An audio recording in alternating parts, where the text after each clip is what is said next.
Excellent Père de grâce, il n'y a point d'autre Dieu que toi.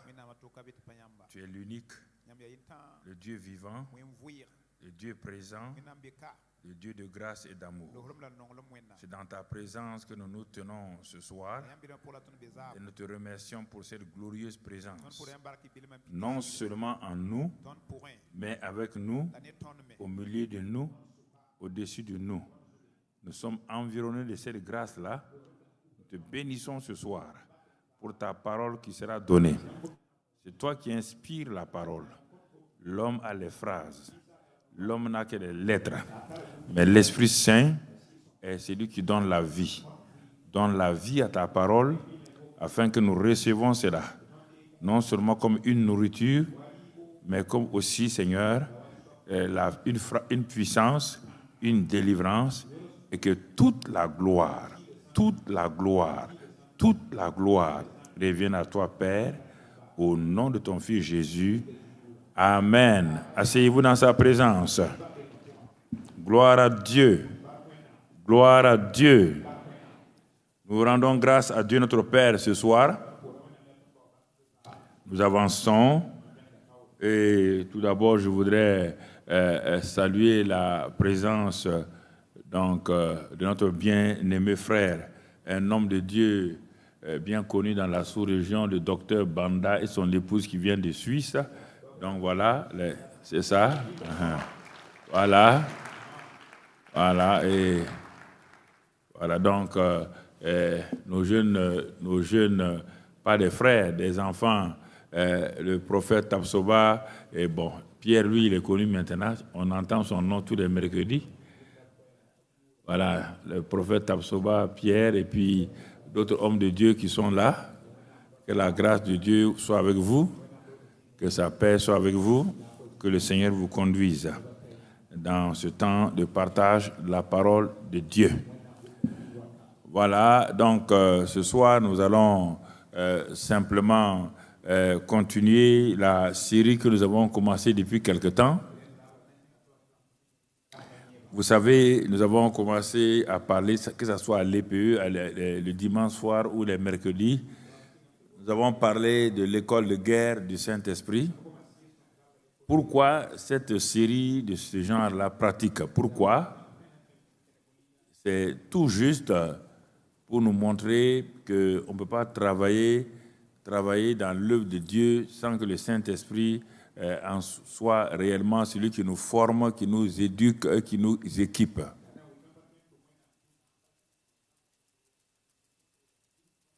Donc, il y a une école de guerre du Saint-Esprit et toutes les armes sont définies dans Éphésiens 6 à partir du verset 10 jusqu'au verset 20. Et aussi, comment ces armes-là ne sont pas des armes classiques, mais des armes spéciales. Et on a vu l'exemple de David avec ces armes-là. Mais aussi, David était déjà oint. Il avait l'onction. Il avait les armes appropriées. Et il avait cette crainte de Dieu qu'il avait développée. Ce qui faisait que David était un homme qui était prêt et il n'a jamais perdu de combat. Parce qu'il avait cette habitude-là de consulter Dieu. C'est-à-dire de demander à Dieu quel est son avis, quelle est sa direction pour telle ou telle opération. Et j'ai dit que beaucoup d'entre nous perdent leur guerre personnelle parce qu'ils s'en vont prier sans attendre Dieu qui leur révèle sa volonté. Ils pensent que parce qu'ils ont prié, ça suffit. Si tu as prié et que Dieu n'a rien dit, il ne faut pas t'aventurer pour aller. Donc c'est pourquoi prier est une bonne chose. Donc le complément de cela, c'est que Dieu nous parle en retour. Il ne faut pas dire, j'ai fait 10 heures de prière aujourd'hui. Et qu'est-ce que Dieu t'a dit? Ah, il n'y a rien. Tu as perdu 10 heures de temps. Il vaut mieux aller dormir, te reposer. Tu as perdu 10 heures de temps.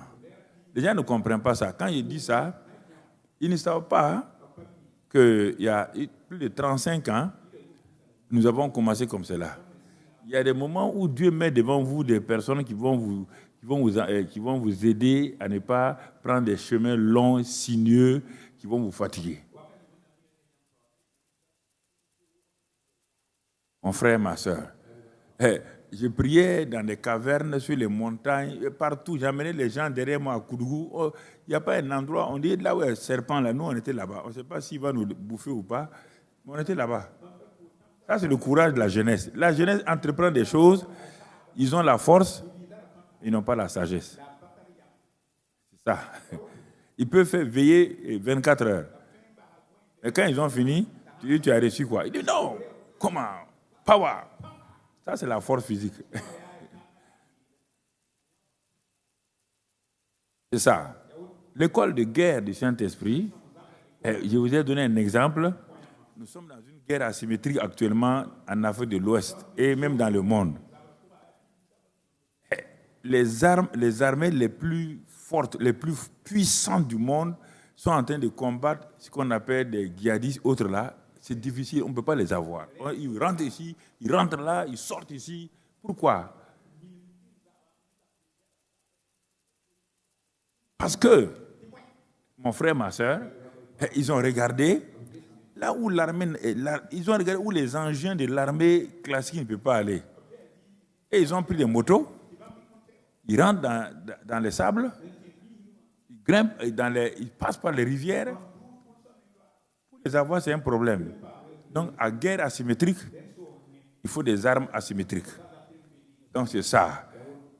David a développé la guerre asymétrique de la psychologie. Insulter l'armée de Dieu. Donc, dit que si quelqu'un est aussi fort que lui, il n'a qu'à sortir pour les rencontrer.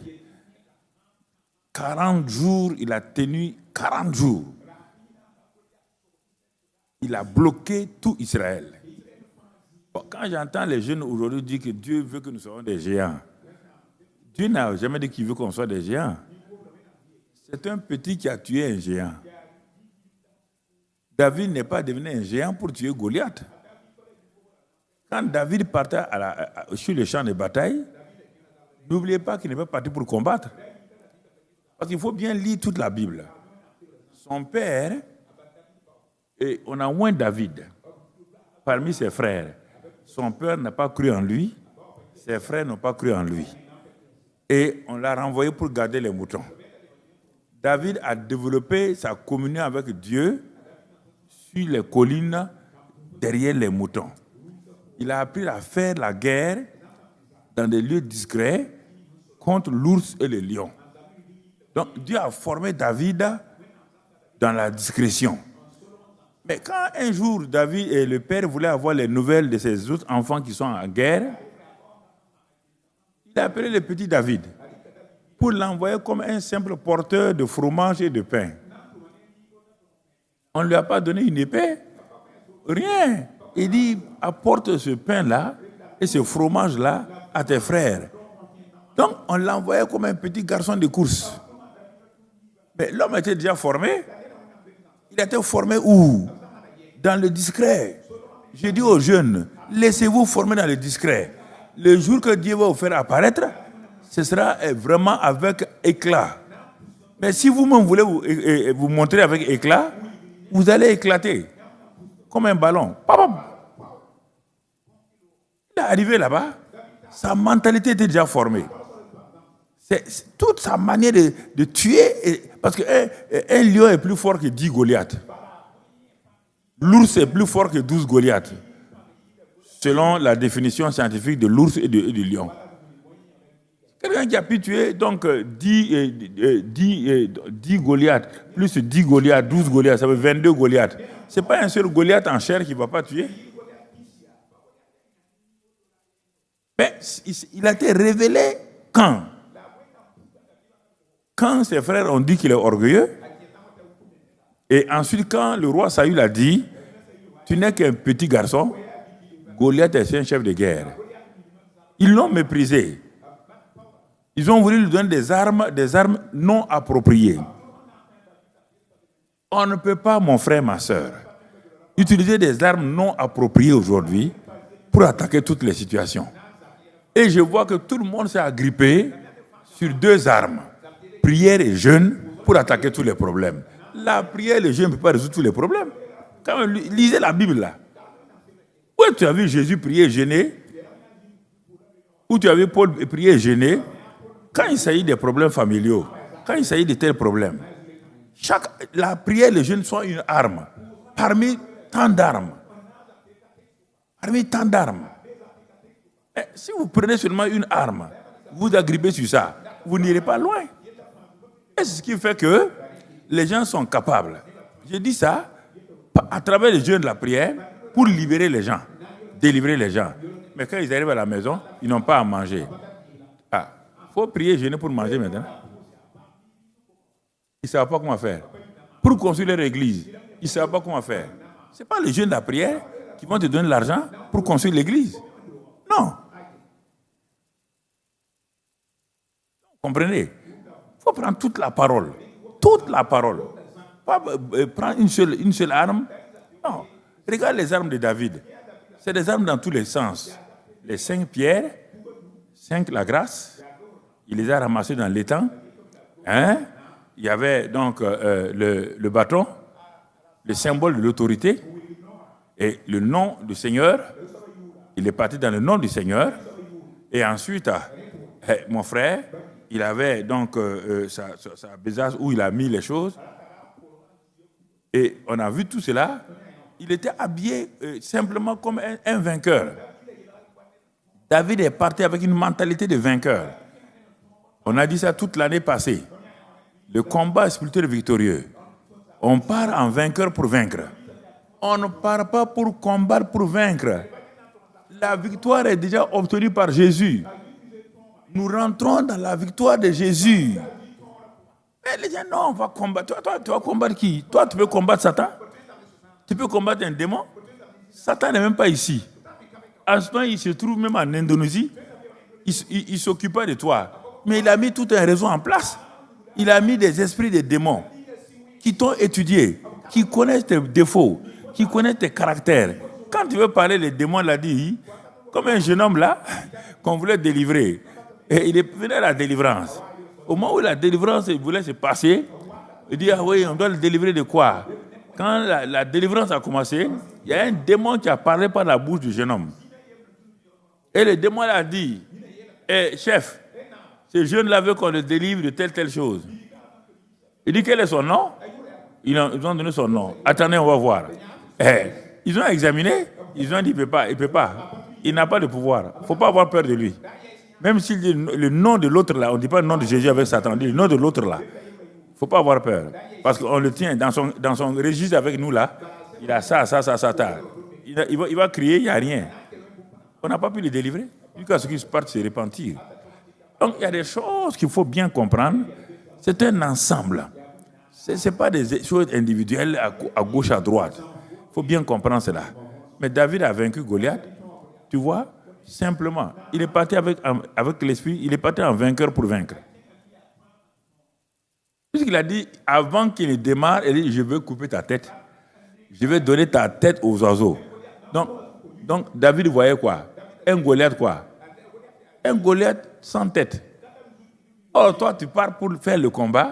Toi, tu vois déjà les démons forts. Si tu les vois forts, en ce moment, Jésus dit, si ton adversaire est fort, il faut négocier avec lui. Sinon, si tu vas à la guerre, là, il va t'avoir. Ces livres-là, comme je vous ai dit, quand on s'est converti, il n'y avait pas ces livres de démonologie. Il n'y avait pas tous ces livres-là. Nous, nos pasteurs, délivraient des gens, mais on ne parlait pas de démonologie, tel démon. Mais je sais à quel moment les livres de démonologie sont sortis. Dans les pays comme l'Inde, dans les pays comme l'Amérique du Sud, dans les pays comme le Nigeria, parce que les démons ont commencé à se multiplier. Bon, ils ont voulu combattre. Donc, il y a un de leurs ancêtres là, qui effectivement, il n'était pas alphabétisé.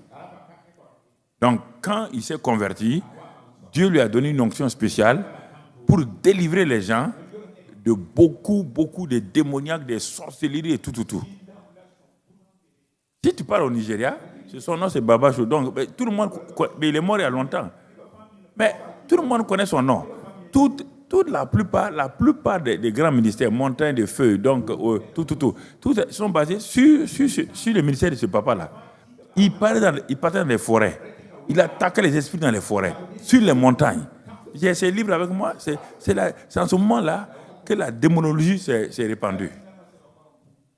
Ça s'est répandu. Bon, comme les gens ne savent pas limiter les choses, ils ont exporté la démonologie là, sans discerner, dans tous les pays. Et c'est pourquoi un pays comme le Burkina, qui ne connaît même pas la mer, on dit à Mami Wata. Mami Wata, c'est les pays qui ont la mer. Il n'y a pas Mami Wata ici. Mami Wata ne peut pas vivre ici, dans le désert là. Il y a autre esprit, mais ce n'est pas Mami Wata. Donc, si vous voulez délivrer les gens, on dit que cette fille-là a Mami Wata. Le démon rit de vous. L'enfant n'est jamais allé ni à l'océan Atlantique. Où est-ce que le démon de Mami Wata l'a quitté pour venir atterrir dans la... Vous inventez des démons. C'est pourquoi les filles de Séva ont voulu chasser les démons. Les démons ont dit, hé, jeunes gens, il faut faire votre travail. Votre père est souverain sacrificateur, allez-y sacrifier avec lui. Mais vouloir nous chasser là, nous on connaît Jésus, on connaît Paul, mais vous on ne vous connaît pas. Hein? Hey petit, allez-y. Ils ont dit non, au nom de Jésus que Paul, vous avez bien dit que Paul, au nom de Jésus que Paul prêche là, c'est vous. Ils ont insisté, les voilà tout nus, blessés, maltraités et humiliés. Il ne faut pas se précipiter, il faut apprendre.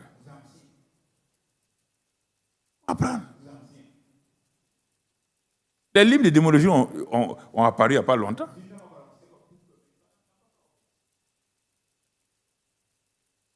Les 20 premières années de ma vie chrétienne, il n'y avait pas ces livres-là.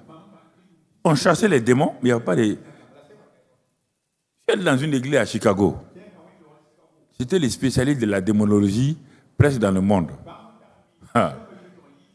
Je suis allé pour voir ce que c'est. On est arrivé, le culte a commencé. On s'est assis. Il y avait des seaux partout. Ils ont mis des seaux. Le gars a prêché les noms de tous les démons. Démons que je n'ai jamais entendus. Ils ont dit tout. J'ai acheté ces livres-là. Il dit, hein? Il y a tant de démons. Démons de cigarettes. Donc ça veut dire que les péchés des hommes, Satan a créé des démons en même temps. Or, Satan n'est pas créateur. Il n'y a pas de démons.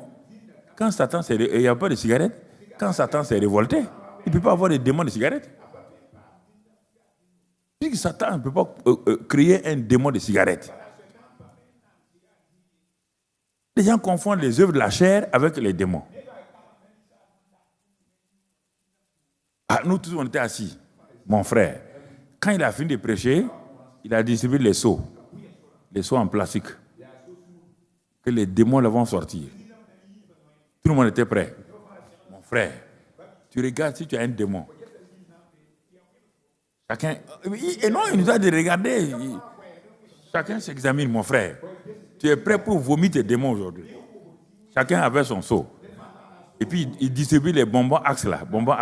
Tu mets dans ta poche. Prêt. Quand il commence à parler, on dit maintenant, vomissez les démons. Mon frère, hein? Les pains, les chocolats chauds, tout ce que les gens ont mangé le matin là. J'ai compris pourquoi on a donné les bonbons là. Et puis, il y a parfum. Si ça sort pas.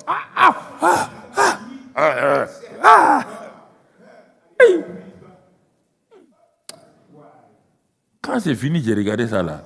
Il dit, j'ai payé mon billet de Ouagadougou jusqu'à Chicago pour venir vomir.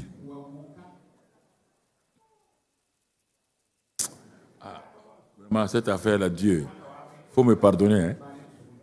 Hein? Je ne peux pas vomir à Ouagadougou. C'est à Chicago que je vais le vomir. Je suis venu à les livres là. J'ai donné ça au pasteur Harris à un moment donné.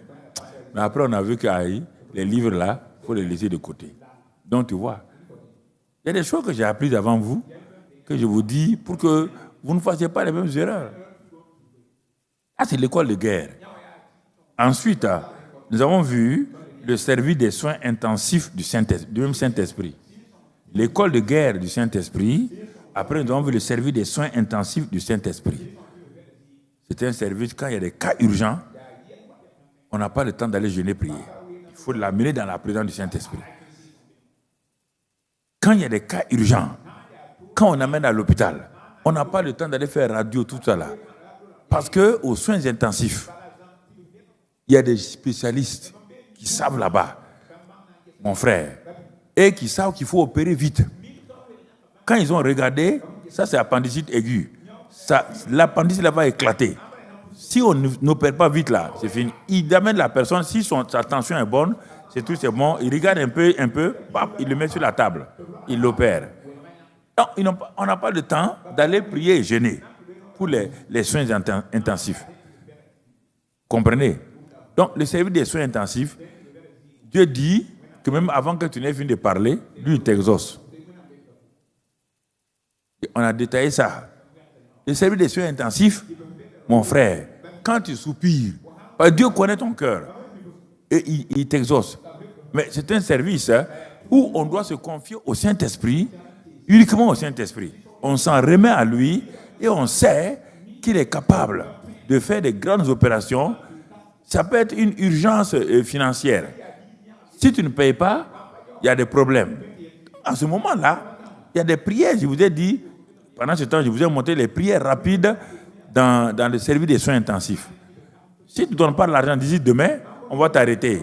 Tu vas faire quoi? Aller jeûner et prier là, veiller toute la nuit. Ça ne te servira à rien, mon ami. Tu rentres dans le service des soins intensifs, dans le nom de Jésus, et tu rentres là-bas. Tu comprends? Et ensuite, nous avons continué.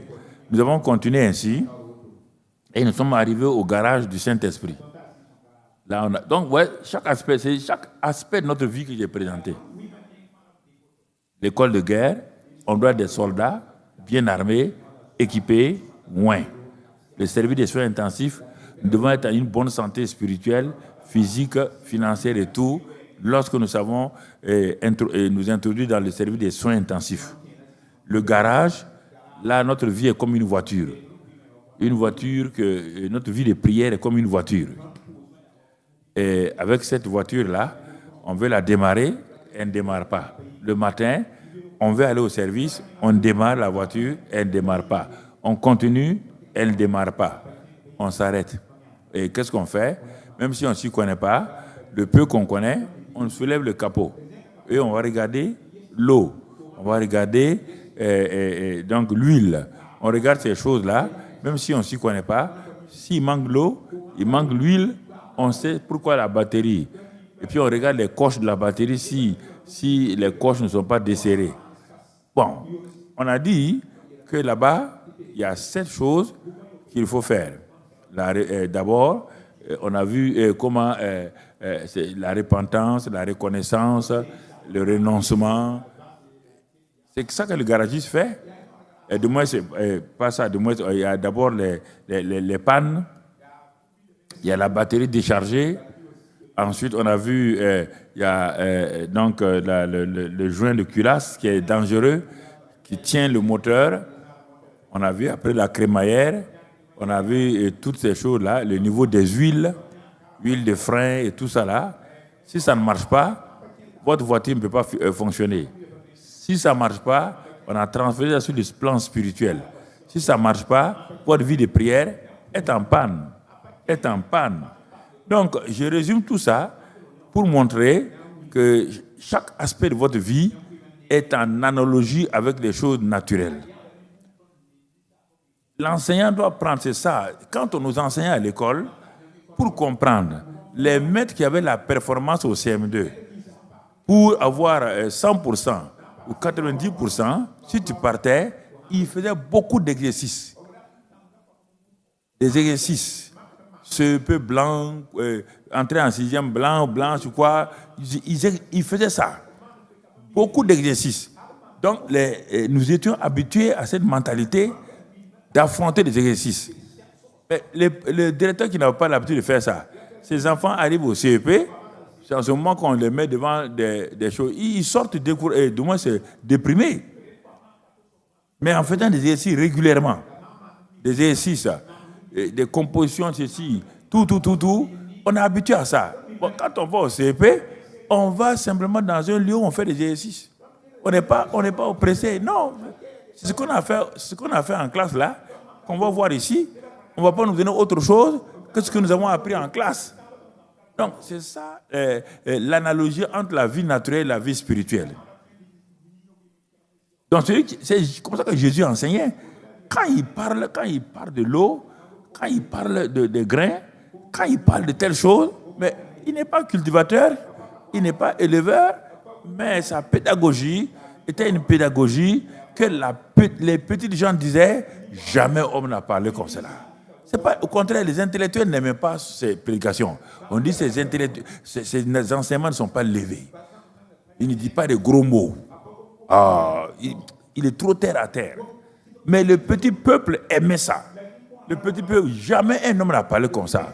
On a vu des choses merveilleuses aujourd'hui. On a entendu des choses merveilleuses. Parce que ça s'applique à leur vie. Ça s'applique à leur vie. Une maman qui vient s'asseoir, elle ne comprend même pas le français. Elle ne sait pas le moré. Toi, tu vas aller lui parler, le combat spirituel de 100 ans. Il dit à son voisin, là, de quoi il parle, le gars là? Il y a la pédagogie spirituelle. De même qu'il y a la pédagogie intellectuelle, il y a la pédagogie spirituelle. Donc, tu dois comprendre ça. C'est comme ça qu'on prend les cahiers, on analyse et on se fortifie. Donc, on a vu tout cela. Et aujourd'hui, on va continuer dans toujours l'analogie de notre vie avec notre vie naturelle et notre vie spirituelle. Aujourd'hui, où est-ce qu'on va aller? C'est ça. On a quitté l'école de guerre du Saint-Esprit. On a quitté le service des soins intensifs. On a quitté le garage du Saint-Esprit. Où est-ce qu'on va aller pour continuer à être des chrétiens performants, des chrétiens victorieux, des chrétiens qui vont aller de l'avant? Donc aujourd'hui, je vais vous amener dans la maison du potier divin. Je vais vous amener dans la maison du potier divin. C'est important. La maison du potier. Si tu n'as pas été dans un village, peut-être tu ne comprends pas ça beaucoup, mais je crois que les techniciens vont nous aider de temps en temps pour te montrer qu'est-ce qu'un pot. Les gens qui sont ici, ils ne connaissent pas ça. Ils connaissent que les pots de fleurs qu'on achète dans les supermarchés. Une fois en France, il y a plusieurs années, et c'était dommage, l'école primaire, on a dit aux enfants, une maîtresse a dit aux enfants, dessinez-moi un poulet. Dessinez-moi un poulet. Presque à 100%. La classe a dessiné quoi? C'est que les mamans, quand ils vont au supermarché, là, les morceaux de poulet, là, qu'elles ont fait frire, là, elle dit à l'enfant, je vous sers aujourd'hui du poulet. Je vous sers aujourd'hui du poulet. C'est pas comme ici, là, on te... Non, je vous sers du poulet. Parce que là-bas, c'est quoi? On a découpé le poulet en morceaux. L'omoplate. Et toi, tu veux quoi? Tu veux le blanc? Toi, tu veux la cuisse? Donc, les enfants ont dessiné ce que leur maman ont l'habitude de dire. Mais la maîtresse était choquée. Donc, elle était obligée de demander aux parents si elle peut amener un jour les enfants dans une ferme pour leur montrer ce qu'on appelle le poulet. Quand elle est arrivée donc, dans cette ferme-là, elle a demandé aux enfants, ça c'est quoi? Les enfants, ils ne connaissent pas. Ils disent, c'est ça qu'on appelle le poulet. Ce qu'on vous sert là, c'est un morceau de poulet qui a été préparé. Donc tu vois, donc il y a des choses qu'on enseigne dans ta tête, tu crois que c'est normal, mais celui qui est devant toi là, est-ce qu'il comprend ça? Toute la question est là. La question est là. Il ne faut pas aller dire qu'on a prêché, tu as balancé des bras, tu as alléluia, après tu as fini alléluia. Ceux qui sont sortis là, Mais qu'est-ce qu'il a dit? Ah, il a dit que, bon, Jonas. Et Jonas va à Ninive. Il a parlé de Jonas et de Ninive. Ninive, là, c'est quoi même? On ne sait pas, hein? Ceux qui sont un peu plus vieux, ils ont dit, c'est une ville là. Bon, okay. C'est où? C'est dans quelle province? C'est pas au Burkina. Mais il n'a pas expliqué.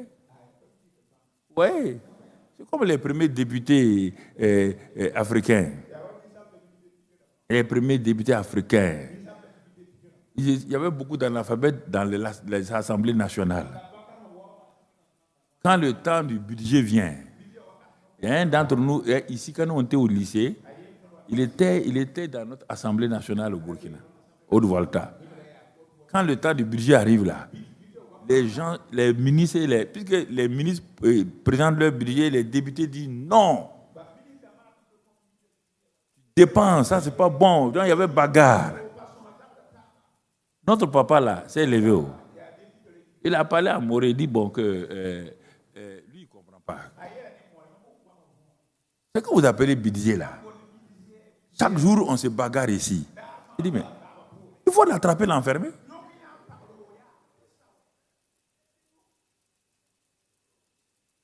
Comment tous les jours on va se bagarrer? Il dit mais où il est même? Où il est? Il était fâché. Il a fallu que les enfants des voisins disent papa, ce n'est pas un homme, c'est de l'argent qu'on parle. Ok. C'est de l'argent là.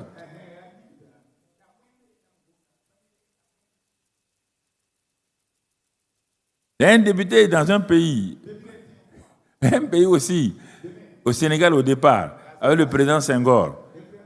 C'est un bon député. Tout le monde le connaissait. Mais il ne parle pas français. Il n'est pas dit, le président Senghor, que lui veut devenir ministre. Que lui veut devenir ministre. Le président Senghor a dit, tu ne peux pas. Hein? Tu ne peux pas. Hein? Tu ne connais pas. Tu ne peux pas. Mon frère, il dit, j'appuie.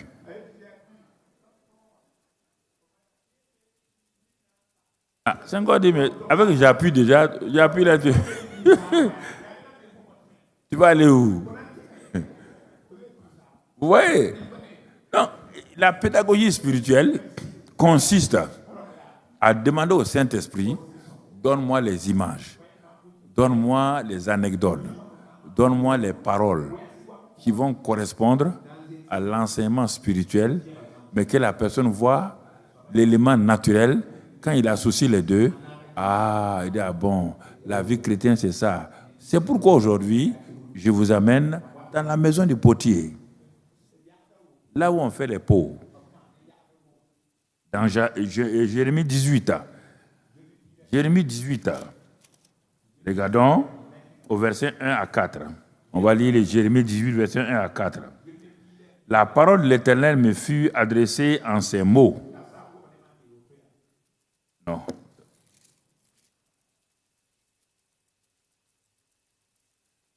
La parole qui fut adressée à Jérémie de la part de l'Éternel en ces mots. Lève-toi et descends dans la maison du potier. Là, je te ferai entendre mes paroles.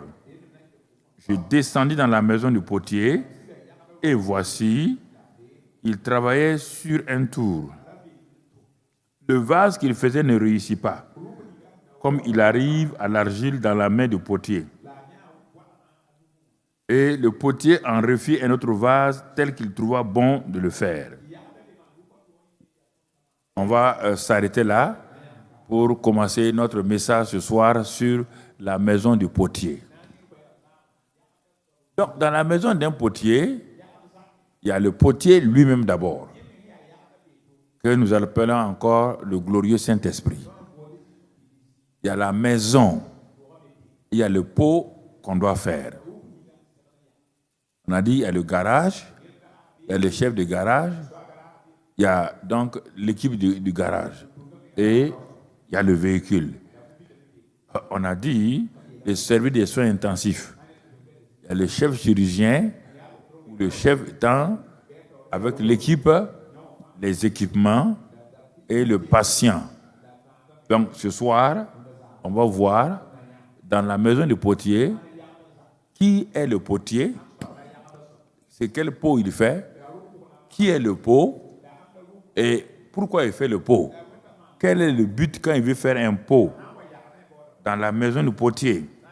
Mon frère, ma soeur, Dieu veut amener Jérémie et nous tous. Si nous suivons Jérémie ce soir, Jérémie est un prophète. Il était assis, il méditait. C'est un prophète qui combattait parce que le peuple était rebelle à la parole de Dieu. Quand Jérémie dit une parole de Dieu, les gens disent on ne fera pas, on ne va pas obéir. En dehors de Moïse, c'est un des prophètes que le peuple a beaucoup fatigué. Par les rébellions, par les refus de se soumettre à Dieu. Et parfois, les gens ne comprennent pas ça. Le ministère est plus complexe qu'on le pense. Tu es devant une foule de gens. Chacun a un caractère. Parfois, les gens ne comprennent pas. Ils croient qu'il suffit de faire comme ça. Non, mon ami. Tu as 100 personnes, tu as 100 caractères différents. 100 caractères. Tu ne peux pas te lever comme ça, dire une parole là, l'autre va l'accepter. Au moins l'autre l'accepte là, l'autre refuse ça. Donc, il faut le Saint-Esprit qui va t'aider à amener les gens à accepter et aller de l'avant. Donc, c'est pourquoi nous prenons beaucoup de temps dans la présence de Dieu.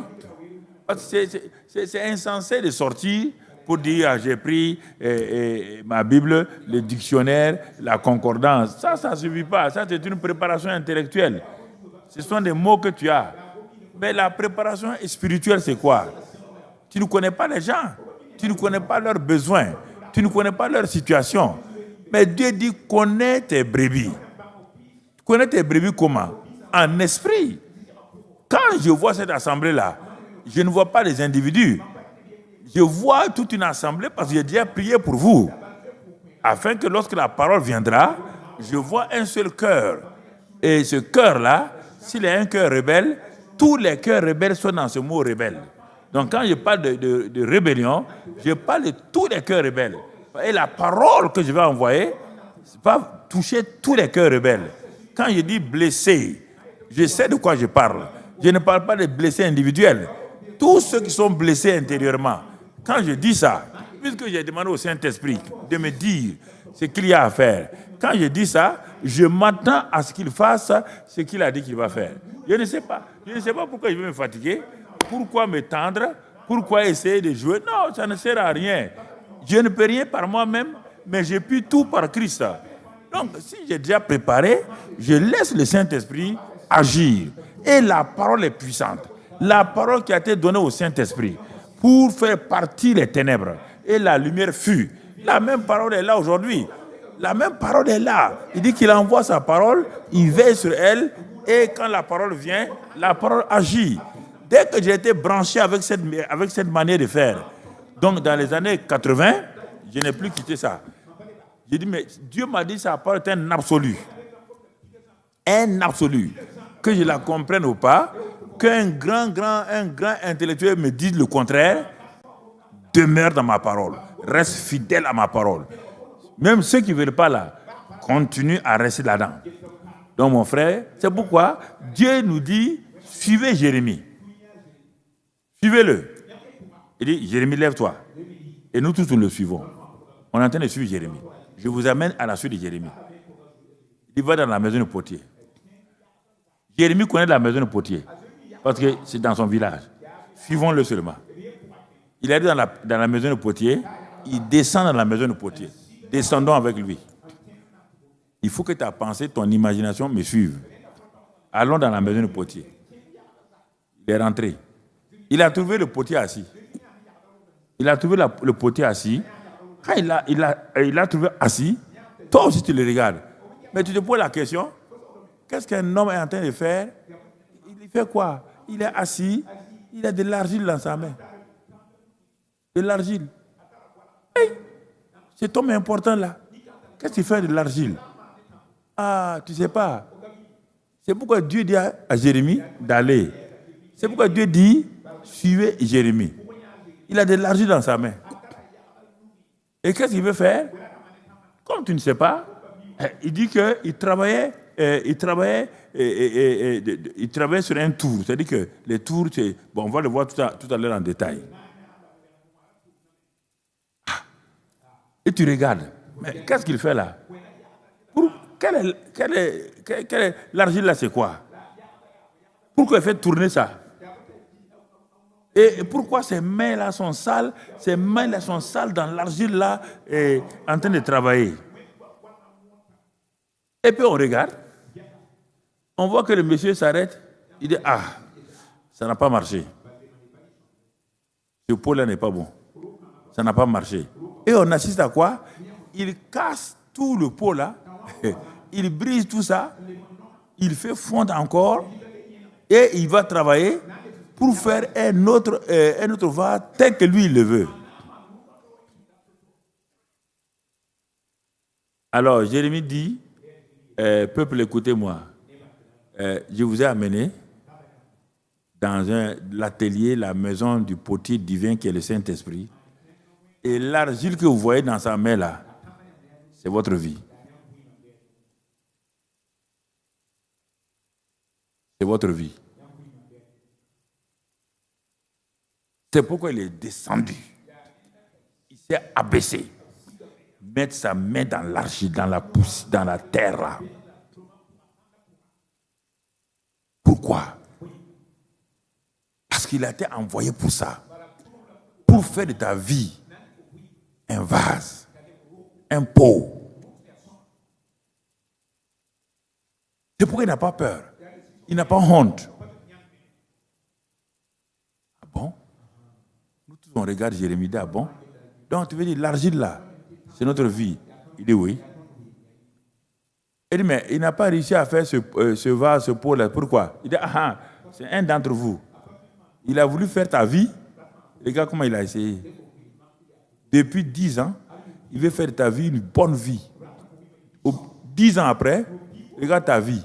C'est pourquoi tu dis, ma vie n'a pas de sens. Quand tu dis ma vie n'a pas de sens, ça veut dire que le potier vient de dire, j'ai essayé de faire un vase avec cette argile-là, ça n'a pas marché. Ah bon? Ah, on commence à se poser des questions. Ah bon, c'est ça? Il dit, oui. Ta vie, tu ne maîtrises pas ta vie. Il ne t'a pas créé pour faire ce que tu veux. Il t'a créé pour un but. Pour faire de toi un pot. Pas n'importe quel pot. Il dit ici, il a refait un autre vase tel qu'il trouva bon de le faire. Tu as tellement travaillé ta vie en pot. Il est inutile. Toi-même, tu as dit, ah, moi, je vais travailler ma vie. Je vais faire de ma vie une gargoulette. Une gargoulette. Bon, peut-être que vous ne connaissez pas. C'est là-bas un truc avec un bout où on mettait de l'eau là-dedans et tout.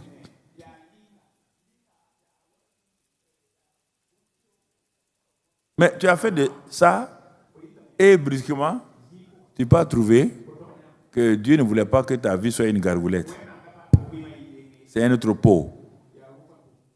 Maintenant, tu es arrêté. Ta vie chrétienne est bloquée.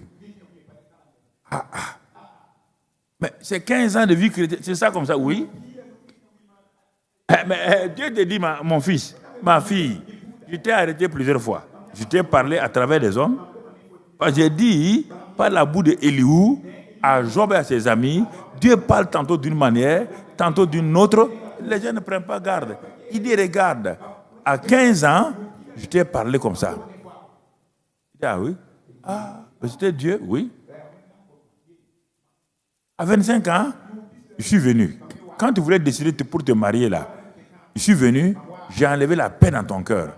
Chaque fois que tu penses à ce garçon-là, à cette fille-là, tu n'as pas la paix. Et même certains t'ont dit, ah, tu crois que c'est ta femme, tu crois que c'est ton mari, tu as dit, ah, bon, ok, bon, tu es parti. Regarde toutes ces choses-là. Maintenant, ta vie est devenue une gargoulette. Or, moi, je voulais que ça soit autre chose pour m'être utile. Qu'est-ce que je vais faire maintenant? Il dit, je suis obligé de casser pour recommencer. Ah! C'est ça qui fait mal. Dieu parle. Dieu a parlé. Dieu parle. Dieu ne t'a pas appelé de faire ta vie ce qu'il veut. Ce que tu veux, c'est lui le potier. Il descend dans la maison du potier. Je descendis. Et je trouvais le potier assis en train de faire un pot. Mais le pot ne réussit pas. Il a tout brisé pour refaire notre pot tel qu'il veut maintenant. C'est pourquoi le cantique dit « Entre tes mains, j'abandonne ». Entre tes mains, j'abandonne. Regarde les erreurs. C'est-à-dire que tu es de l'argile non malléable. Il y a des grumeaux là-dedans. On ne peut pas faire un pot avec de l'argile avec des grumeaux. Il faut casser tous les grumeaux là. Il faut que l'argile là soit bien moulée. La pâte là soit bien. Si tu veux, demain, va chez les fabricants de canaries, là, va chez eux, tu vas trouver ce qu'ils font. C'est pourquoi Dieu ne peut pas t'utiliser. Sinon, tu vas exploser. Bien-aimés frères et sœurs, c'est des choses très importantes. C'est le Saint-Esprit qui est chargé de faire ce travail-là. Et son but comme cela.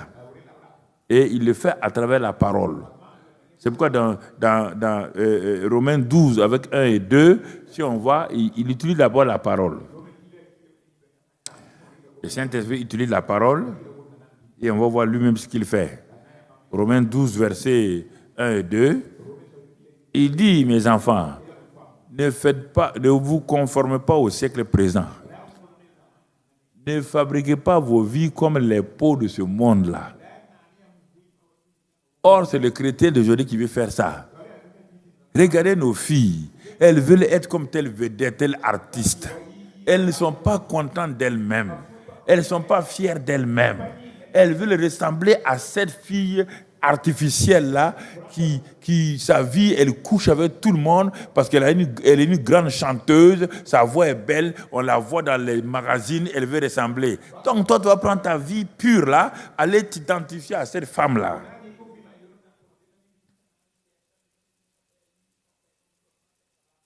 Ne vous conformez pas, c'est ça que ça veut dire. Regarde ce garçon-là, il veut ressembler à ce grand footballeur. Mais regarde la vie de ce footballeur-là. Il n'y a rien de bon dans sa vie là. Rien. Il veut marcher comme le footballeur. Il veut se coiffer comme le footballeur. Regardez les artistes chrétiens. Ils laissent leurs cheveux là. Mais c'est quoi? Quand on veut parler, c'est quel modernisme? C'est quel modernisme? Ils laissent leur barbe comme ça, comme des fous. Ce sont les fous qu'on voit comme ça dans les rues. Ils disent qu'ils sont artistes chrétiens. En tout cas, ils ne chantent pas ici. Hein. Comptez sur moi. S'ils veulent chanter, ils vont aller chez le coiffeur avant de venir. Si je vous vois en train d'inviter quelqu'un qui est comme ça, là, c'est chaud. C'est quel modèle? Ils ont pris avec qui? Hein? Le fameux gars qui était de l'autre côté, qui est mort dans la drogue, ils ont pris là-bas. C'est ça. Ne vous conformez pas. Quand vous êtes entre les mains du potier, vous ne pouvez pas vous conformer au siècle présent, mais soyez transformés. Vous voyez bien? Conformés. Transformés. Les deux préfixes con et trans sont différents. Sinon, former là, c'est les mêmes mots. Con, trans, ça aboutit à deux choses différentes. Donc, soyez transformés par le renouvellement de votre intelligence. Afin quoi? Que vous discernez quelle est la volonté de Dieu, ce qui est bon, agréable et parfait. Là, vous serez un pot, un vase parfait. Frères et sœurs, il y a la vie chrétienne, il y a le ministère chrétien. Tu peux avoir du succès dans le ministère chrétien Samson a eu du succès dans le ministère chrétien. Il n'y a pas un homme qui avait une onction comme lui. Mais regarde sa vie, regarde sa vie. Regarde comment il a terminé sa vie. Ce qu'il voulait faire, il voit une femme philistine. Il dit à ses parents, il veut cette fille-là. On dit, mais comment tu vas prendre? Je veux. Il utilise son onction. Il prend 200 renards. Regardez l'onction de Samson. 200 renards. Va prendre seulement un renard. Va prendre seulement un chien enragé. Va prendre. Tu vas voir ce qu'il va te... 200. Il met les queues contre les unes. Il met le feu. Il les envoie. Regarde-le. Avec une mâchoire. Des gens ont des saguets. Les gens ont des flèches. Le monsieur, on ne peut rien lui faire. On ne peut pas tirer sur lui, mais avec une simple mâchoire d'âne, il tue 1000 Philistins. Il abat 1000 Philistins. Vous imaginez? C'est pourquoi vous n'arrivez pas à croire. 1000. Les gens sont derrière. Quand il balance comme ça, les gens tombent seulement. 1000. Il n'est même pas blessé. Ça, c'est le succès, un ministère loin. Mais il ne veille pas sur sa vie. Il ne se laisse pas transformer. Il est conformé au monde. Il utilise l'onction pour vivre comme le monde. Il ne cherche pas la volonté de Dieu. Quand il a fini de tuer les 1000 Philistins, il dit à Dieu, Dieu, voilà, lui il a soif, hein, donne-moi de l'eau à boire. Dieu fait un miracle. Un rocher là, l'eau sort. Le rocher là, c'est le symbole de Christ. Il boit ça, il boit l'eau de Christ, il rentre chez une prostituée. Le ciel attrape sa tête. Les anges attrapent sa tête. Il dit, hein? Dieu, regarde ton petit là. Il dit, bon, on espère qu'il va se rattraper. Il quitte cette prostituée là. On le cherche la nuit. On dit, Samson, les Philistins sont là. L'onction vient sur lui. Par son secret, Dieu avait dit à sa mère et à son père, tant que ces cheveux là seront sur la tête là, on ne peut pas le vaincre. C'est ça l'erreur de beaucoup de gens. Ah, j'ai l'onction, hein? Même si je fais ce que je veux. Satan est rusé. Il est derrière toi. Il est derrière toi. Il est rusé. Il est rusé. Il va te détruire au moment où tu ne t'attends pas.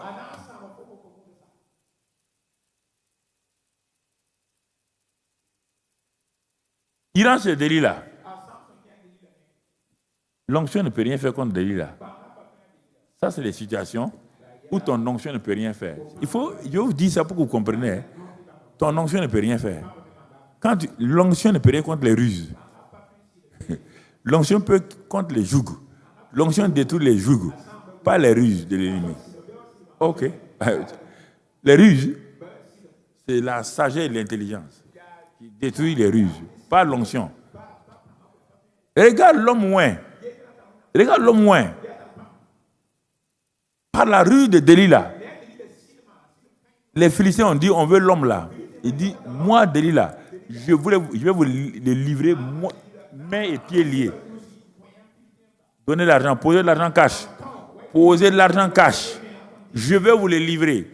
Je l'ai étudié, j'ai vu où est son point faible. L'homme ouin. Delilah dit, Samson, quel est ton secret? En ce temps, Samson est à la tête posée sur les cuisses de Delilah. Elle caresse Delilah. Il a commencé à jouer avec son secret. Si on fait comme ça, je serai faible. Déjà, il vient de prendre la route de l'échec. Le ciel est étonné. Est-ce qu'il va oser dévoiler son secret? La ruse contre l'onction. Vous entendez? La ruse contre l'onction. Maintenant, quand la femme a utilisé les œuvres de la chair, Galates 5, 19, les convoitises, tout ça, quand Samson était arrivé à ce point-là, la femme dit, Samson, tu ne me touches pas aujourd'hui. Après l'avoir donc mis Samson sous toutes ses excitations, au moins Samson veut toucher la femme dit non. Allez, tu m'as trop trompé. Tu me dis le secret aujourd'hui, ou c'est fini entre nous. Mais il est déjà pris dans le piège. Il a dit, ok, bon, de toute manière. Il a fait comme Ésaü. À quoi ça me sert le droit d'aînesse? Je suis en train de mourir de faim. À quoi me sert l'onction? Je veux la fille là, je veux Dalila. L'onction me sert à quoi? Dieu dit, ah bon? Tu fais comme Ésaü. Quand il a voulu se repentir, Samson, tu fais cette erreur-là. L'onction ne sert à rien. Il dit, Dalila, tu es sûr, hein, que si je te dis le secret là, il n'y a pas de problème. Il dit non, il n'y a pas de problème. Il dit, le rasoir n'a jamais quitté. Quand il a dit ça, le ciel s'est fermé. Papa, bon Dieu, ne peut plus regarder. Un nouveau traître. Un nouveau traître.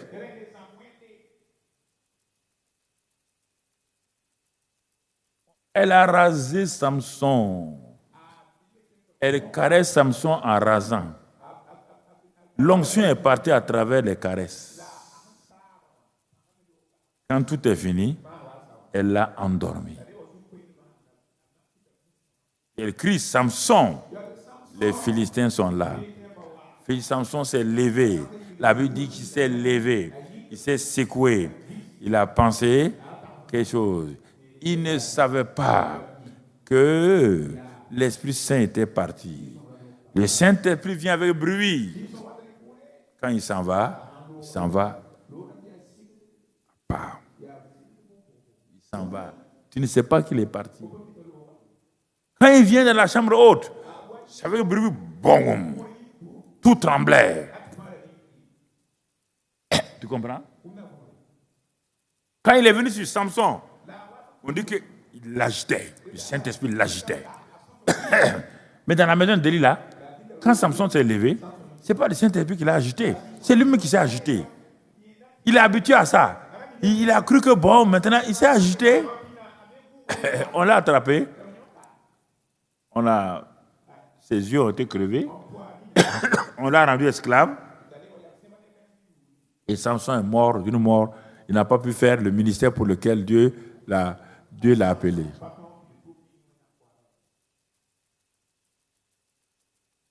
La maison du potier. L'argile est rebelle.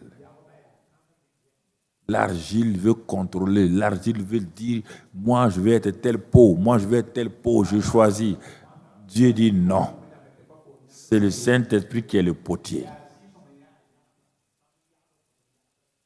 Tu ne peux pas choisir d'être, c'est pas moi, un vase, ceci, non. Il va te faire, maintenant, ta manière de vivre va faire de toi un vase d'honneur, un vase utile ou un vase vil.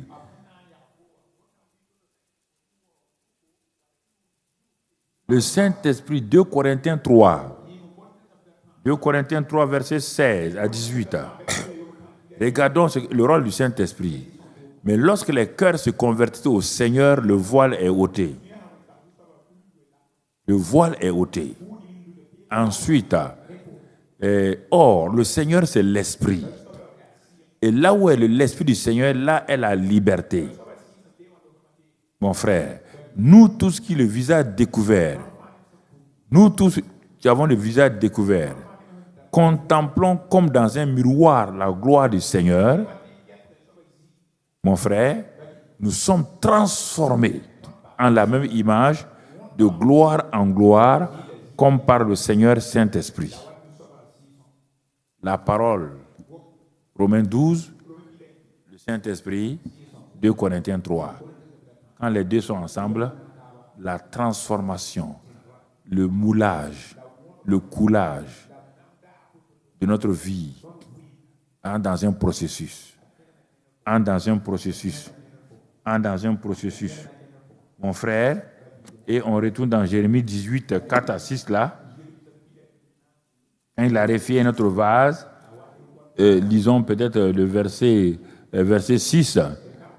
Dieu dit, ne puis-je pas agir envers vous comme ce potier maison d'Israël? Voici comme l'argile est dans la main du potier, Ainsi vous êtes dans ma main, maison d'Israël. Ainsi vous êtes dans ma main. La vie chrétienne, on n'est pas indépendante. Et ça, c'est une erreur. On dit non, Dieu ne nous a pas sauvés, puis on va chez nous, et puis on s'assoit, on dit à Monsieur Dieu, je commande maintenant que tu me donnes une maison, je commande maintenant que tu me donnes une femme, je veux ceci ou cela. Dieu dit, non, tu m'appartiens. Tu n'as pas lu 1 Corinthiens 6, 19, non? Il dit, vous avez été rachetés à un grand prix, afin que vous ne vous appartenez plus à vous-même, mais vous m'appartenez à moi. Votre corps et votre esprit m'appartiennent. Je suis le nouveau maître. Je vous ai racheté à un grand prix. Ce n'est pas une religion où tu viens, tu peux faire ce que tu veux et tu viens. Non. Nous avons été rachetés. Rachetés. Philippiens le dit, Paul le dit dans Éphésiens d'une autre manière. Il dit quoi? Il dit, nous avons été rachetés, délivrés de la puissance des ténèbres et transférés dans le royaume de la lumière, du Fils de la lumière, en qui nous avons la rédemption, la rémission des péchés. Des images très fortes. Dieu ne nous a pas sauvés. Non, pour rester là. Il nous a transférés. Il nous a arrachés de la domination de l'ennemi. Non, ne perdez pas votre temps pour dire que vous allez libérer les gens de la... Vous pouvez libérer un païen de la domination de Satan, mais pas un chrétien. Le chrétien n'est plus sous la domination de Satan. Il est là-bas dans sa mentalité. Il est là-bas dans sa volonté. Sinon, Dieu l'a déjà délivré et l'a transféré dans l'Isle, là, dans Éphésiens, Colossiens 1, verset 12, 13, là-bas.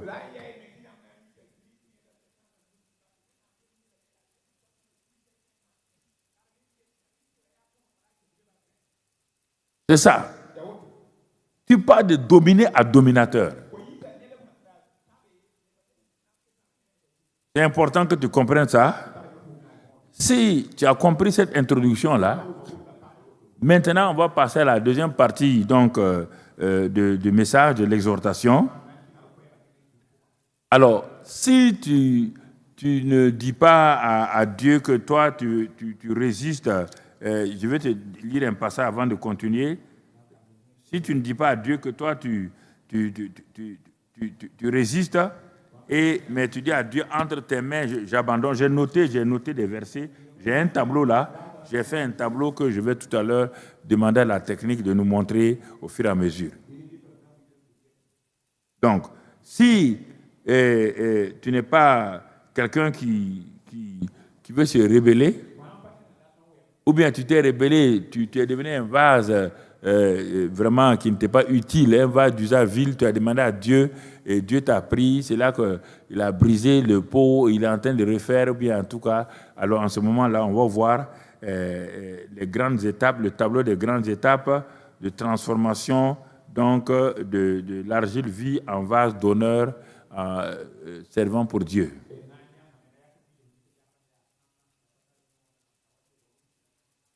Ça, maintenant, je parle à ceux qui sont prêts à dire à Dieu, me voici. Seigneur, je comprends maintenant. Parce que quand tu me travaillais, je refusais. Parfois, je croyais même que c'est Satan qui était contre ma vie. Je ne savais pas que c'était toi qui voulais, mais c'est normal, c'est toi qui voulais. Regardez même, bon, on n'a même pas vu le bijoutier. Quand on voit, vous portez des beaux bijoux à vos cous là. Demandez à l'or là d'où il vient. Allez-y, demandez à votre or là, à vos bijoux là. On n'est pas arrivé là-bas, on n'est pas arrivé chez le bijoutier. On est chez le potier. Il y a des choses qui sont de grande valeur. Mais l'or qui a été extrait du sol là, c'est un or brut. Il a de la valeur. Quand il a été fondu, on a enlevé les autres métaux et ensuite maintenant, quand on le tape, la forme qu'on veut lui donner, on tape. Vous ne pouvez pas être un vase d'honneur ou un bijou de grand prix sans passer par ces étapes-là. Un christianisme qu'on nous a présenté comme à l'eau de rose là, bon, chacun vient seulement, bon, il demande à Dieu, bon, donne-moi, Dieu, J'ai besoin de 3 millions. Tape dans ma main les 3 millions. Allez. Merci. Oh, merci. Au revoir. À la semaine prochaine. Hein? Oh Dieu. Tu vois, je veux ce garçon-là, comme mon mari. Fais tout, hein? Que le Saint-Esprit le convainque. Ah ouais? Toi, tu ordonnes au Saint-Esprit de comment. Seigneur, je veux ce travail-là.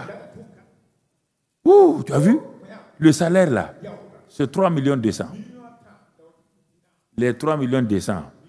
Si tu ne fais pas attention, c'est ça qui va acheter ton cercueil. On ne rentre pas dans n'importe quel travail. Ah, pasteur, j'ai eu un travail. Tu l'as eu comment? Et puis, il ne me dit pas ce qu'on fait dans le travail là. Hein. J'ai eu un travail où? Ah, c'est dans une grande entreprise là, dans un holding, pour essayer de me holding. Moi, je suis économiste, tu veux venir me flatter avec holding. Et dans ce holding là, on fait quoi? On va holder ta vie. C'est ça. Seigneur, je veux tel travail. Allez, pose ton tampon. Mets ta signature. Vous croyez que Dieu est votre secrétaire? En train de mettre des tampons et de signer. Allez, venez. Au prochain. Tampon, signé. Au prochain. Tampon, signé. Et il dit, il voulait faire un pot. Le type s'est retiré de la main de Dieu. Il est devenu notre pot. Et Dieu a vu, c'est pas ça. Il a fait quoi? Il a recassé pour faire notre pot. Tel qu'il le veut. Tu es dans quel processus? Tu es à quel niveau? Ici, ce n'est pas réparation de garage, de voiture. Hein? Ici, c'est ta vie même. Aujourd'hui, là, c'est ta vie même. Tu es à quel niveau? Puis vous aimez prier que Dieu n'a qu'à vous briser. Il n'a qu'à vous briser pour faire quoi? Tu es déjà brisé? Ces morceaux-là sont à gauche, à droite.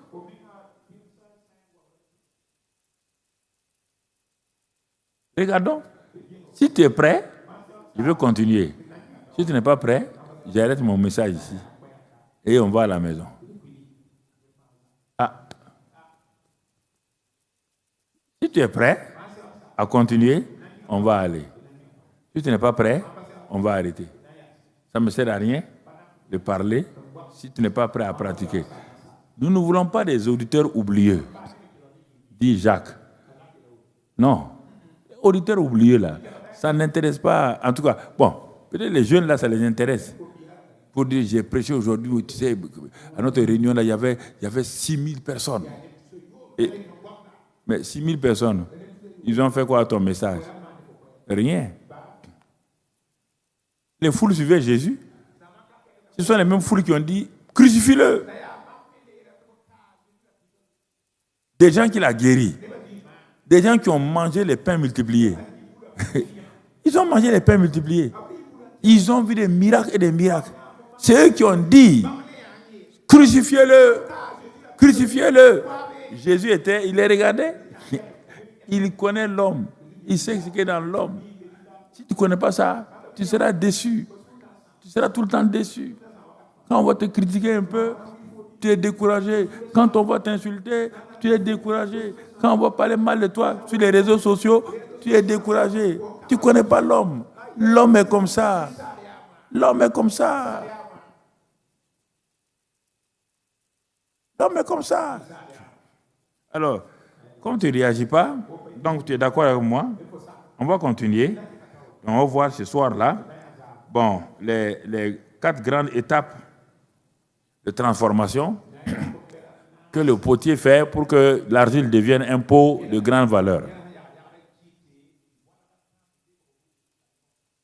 Donc, on va aller au premier niveau, c'est-à-dire l'argile dans la main du potier. L'argile dans la main du potier, que j'ai appelé, on appelle, bon, c'est pas moi qui l'ai appelé, j'ai cherché à savoir qu'est-ce qu'un potier fait. C'est ce qu'on appelle dans la poterie modélage, le modélage. Le modelage, c'est la mise en forme donc, de l'argile là. Donc, par la pression des doigts c'est-à-dire qu'il est en train de voilà, c'est ça. C'est ça. Ah. Non, ça c'est tout. Ça, mon ami, je ne suis pas d'accord. C'est le tout. Et ça, c'est le tout. Voilà. Ça, c'est tout. Modelage, là, les mains sont dans l'argile.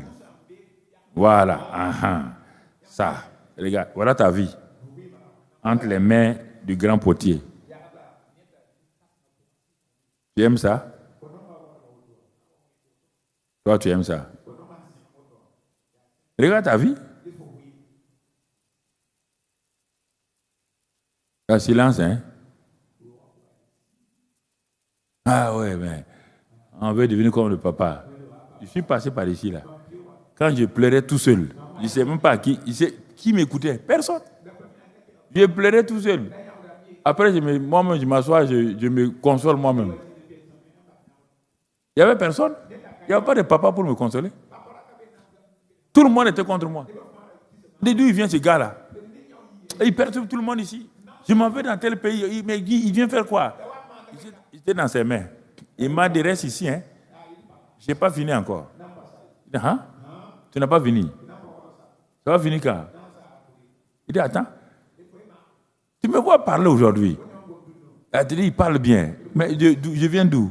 Ça fait 48 ans. Je viens d'où? 48 ans. Tu crois que ça a été facile? Ok. Regarde. Le modelage. Les mains sont sur l'argile là, en train de modeler. Ça correspond à quoi? David nous l'a révélé un peu dans le psaume 139.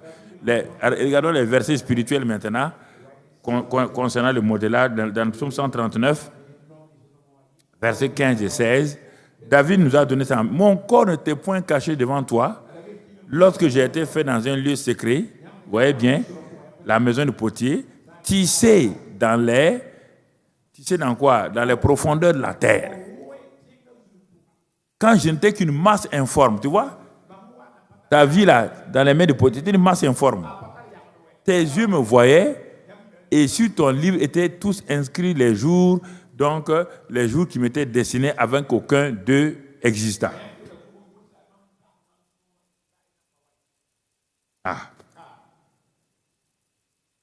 C'est le premier élément qui correspond au modelage de l'argile. David était une masse informe. Dans tes mains. Donc, tu me travaillais.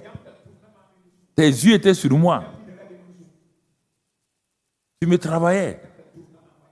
Quand même Samuel est venu me oindre parmi mes frères là. Que mon père ne m'a pas reconnu. Mes frères ne m'ont pas reconnu. J'étais en tes mains. Oui. Vous voulez la reconnaissance? Que les gens vous reconnaissent. Que les gens vous applaudissent. Ah bon. Tu veux applaudissements. Tu ne veux pas que les gens t'insultent. Toi, tu vas aller loin. Mon ami. Tu vas aller loin. Psaume 31, verset 16. Toujours dans le modelage. Psaume 31, verset 16. 31, verset 16. Parce que comme je vous disais, votre Bible là, avec le, voilà, LSG là, c'est ça. Vous êtes décalé par rapport à ma Bible. Mais ici, c'est bon. C'est le verset 15 chez vous. Mes destinées sont dans ta main. Délivre-moi de mes ennemis et de mes persécuteurs. Non, regardez bien ce que David dit. Mes destinées sont dans ta main. Mais ça n'empêche pas les ennemis là et les persécuteurs d'être là.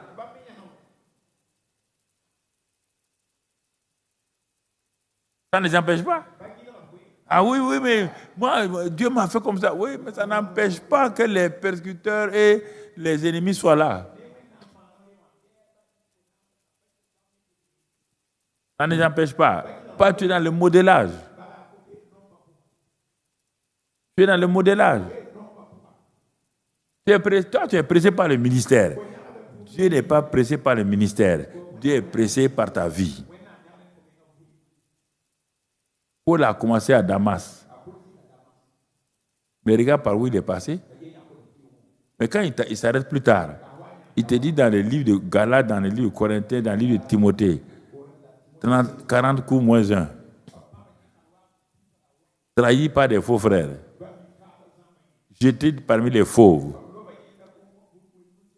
Lapidé 4 fois pour mort.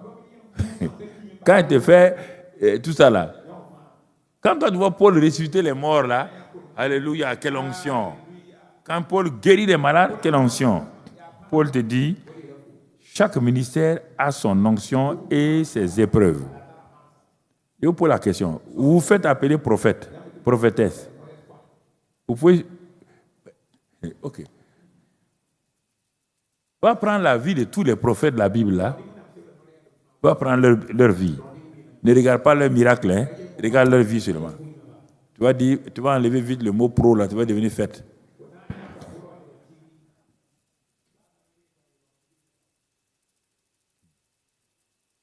Le mot pro là, tu vas l'enlever vite.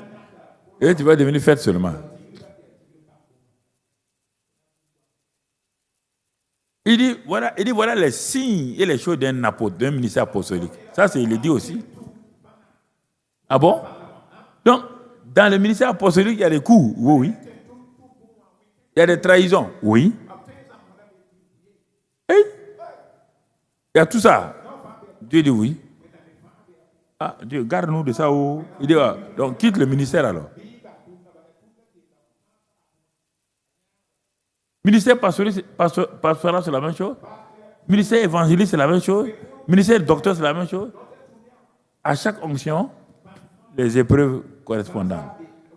Parce que tu es en train d'éclairer les gens pour qu'ils sortent de la puissance de Satan. Et toi, tu crois que monsieur Satan va croiser les bras? Tu vas venir prendre ces esclaves-là. Et tu vas les sortir pour les amener.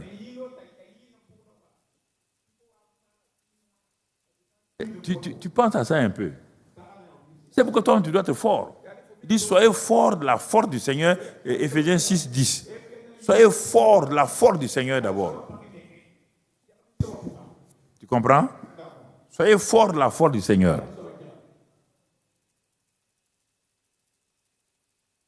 On est au modelage. C'est l'argile. Après le modelage, maintenant, le potier va, parce qu'il a vu que l'argile est bien, tout est malaxé, bien. Vous voyez là comment c'est lisse et tout. Il va passer à la deuxième phase. L'argile est placée au centre d'un plateau et il fait tourner le tour pour façonner la terre. Voilà. Vous voyez le plateau, voilà. Il fait tourner.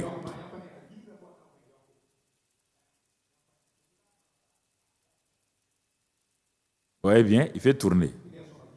Il fait tourner. Pour donner, il veut donner quoi? Une forme. Il fait tourner. L'argile ne peut pas dire je veux telle forme. C'est lui qui va donner. Il est en train de tourner. Ah, tu vois? C'est-à-dire qu'il subit des pressions. La vitesse du tour, là, la vitesse du tour. Jean, toi, tu ne comprends pas grand-mère, là. On ne parle pas de la tour de prière. Hein. Si c'est le tour, voilà. Certains croient que papa a fait une faute, ils croient, ce n'est pas la tour de prière. Quand on dit tour de prière, c'est là. Quand on dit pour faire ta vie, c'est le. Voilà, ça c'est le tour de ta vie. Ce n'est pas la tour de prière. C'est ça, le tour de ta vie comme ça. Là. On veut façonner. On veut façonner. Quel est le verset correspondant à ça, spirituellement? Romains 8, versets 29 à 31. Romains 8, versets 29 à 31. Romains 8, le gars qui est en train de faire les versets, là, il est tellement embrouillé qu'il me donne Romains 9. Dites au technicien, là, désembrouille-toi. Le technicien qui est en haut, là, dites-le de se désembrouiller. Il est déjà, on n'est même pas arrivé encore à la cuisson. Lui, toi, tu dis cuit. Romains 8, verset 29. Romains 8, verset 29. Ne fais pas comme j'étais en campagne à Boaké. On était là, on prêchait. Je prêchais ce jour-là. La sanctification et tout, et les difficultés, la chair et tout. On m'a donné un interprète qui prêchait et qui interprétait en baoulé. Il était bon. Quand j'ai commencé à foncer le message, mon frère, le petit s'est arrêté. Il ne peut plus parler. Il dit, mais il y a quoi, petit? Continue. Il dit, pasteur, tout ton message là, c'est moi-même. Il dit, bon, donnez-moi quelqu'un d'autre là, parce qu'il ne peut plus continuer. Va t'asseoir. Il dit, tout ce que tu dis là, c'est moi-même. Regarde, Romains 8, 29. Qu'est-ce qu'il dit? Car ceux qu'il a connus d'avance. David dit, il m'a connu d'avance. Avant même que je sois dans le sein de ma mère, il m'a connu. C'est de ça. C'est pas quand tu es dit que Dieu te connaît. Il nous a connus d'avance. Il nous a prédestinés. Vous voyez bien? C'est pas toi, par ta prière, ton jeune. Vraiment, parfois on est orgueilleux, quoi. J'ai prié, toi tu as prié, tu es devenu comme ça. Il t'a connu d'avance. Il t'a aussi prédestiné à être semblable à l'image de son fils. Afin que son fils fût le premier-né entre plusieurs frères. Tu as vu comment le fils a été formé? Quand il criait à Gethsémani, personne ne l'écoutait. La suite, verset 30. Verset 30. Regardons le verset 30. Qu'est-ce que la Bible dit? Et ceux qu'il a prédestinés, il les a aussi appelés. Et ceux qu'il a appelés, il les a aussi justifiés. Il les a aussi glorifiés. Verset 31. Verset 31. Quand on regarde le verset 31, on va aller au verset 31. Que dirons-nous donc à l'égard de ces choses? Si Dieu est pour nous, qui sera contre nous? Voilà. Ça, c'est au niveau du tournage. Il nous a connus, il nous a prédestinés, il nous a établis. Il est en train de tourner. Il cherche une forme. Toi, tu seras quel que soit des chrétiens. Toi, tu seras quel. Il est en train de trouver. Chacun. Individuellement. Chacun passe par le tour là. Individuellement. Ah, ça ne me plaît pas, hein? Ça, Dieu dit quoi? Ça ne te plaît pas? Tu m'appartiens. Ah, si c'est ça la vie chrétienne. Moi, je vais partir. Dieu dit, tu ne pars pas. Tu vas partir où? En enfer? Si tu quittes ici, là, c'est l'enfer. Ah. Mais il fallait me dire que votre affaire était comme ça. Je n'ai pas à te dire. Nous tous, on a découvert comme ça. On est rentré là-dedans. On ne peut plus sortir. On a dit, c'est mieux pour nous de continuer. Seigneur, façonne-nous, façonne-nous. Même avec des larmes, façonne-nous. Il dit, bon, comme tu veux que je te façonne, tu es prêt à continuer? Oui, Seigneur. Il dit, bon, on va passer au moulage-coulage. Troisième étape, moulage et coulage. Mouler et couler. On utilise maintenant un moule pour définir l'intérieur et la forme donc extérieure donc, de ce qu'on veut faire. Voilà. On va définir un moule. C'est le moule là qui va définir l'intérieur et l'extérieur. Voilà, l'intérieur. Ça fait mal, hein? Faut pardonner. Seigneur, il a gâché ma vie. Pardonne. Ah, Seigneur, mais j'ai raison. Pardonne. Pardonne. Ah, Seigneur, il dit pardonne. Il faut que ton intérieur puisse être fort pour que ton extérieur, là, quand il va subir les assauts, il puisse tenir. il puisse tenir. Tu as vu? Il fait avec cette machine-là, mais tu as vu, il a beaucoup de choses. Ouais, il prend soin. Il enlève tout excès.